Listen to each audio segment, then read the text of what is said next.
Bubbles, meron pa sana akong gustong aminin sa'yo eh. Ano naman yun? Pero, huwag ka sanang magagalit sa aminin ko ah. Ano yun? Yung pinangako ko kasi na magpapatuloy ako ngayong bakasyon. Hindi natuloy. Nakakadismaya ka. Eh, bigla kasing umurong yung doktor eh. Kaya hindi natuloy yung operasyon. Ana nga si Mokhang, di ba? Hindi ka pa rin tapos.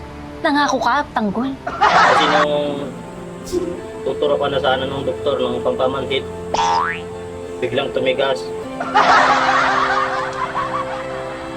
Kaya biglang umurong yung doktor. Gagoy! Kasi lumalaban daw.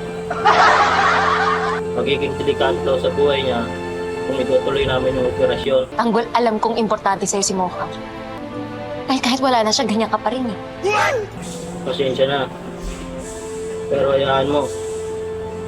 Sa susunod na bakasyon, sisikapin ko makauwi sa probinsya. Baka sakaling doon matuloy na ako. Hanggang ngayon pa, mahal mo pa rin si Mokhang. Kung nasan man siya ngayon, siguro may intindihan niya yung sitwasyon. Dahil hindi ko gustuhan na hindi matuloy yung operasyon. Kasi yung doktor mismo ang umayaw. Kasi natakot siya sa kanyang kaligtasan. Kasi lumalaban nga daw.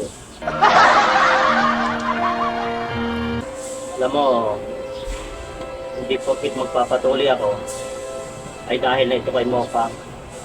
Gagawin ko to para sa iyo. Dahil ito ang gusto mo. At alam kong dito ka liligaya pag natuloy ako.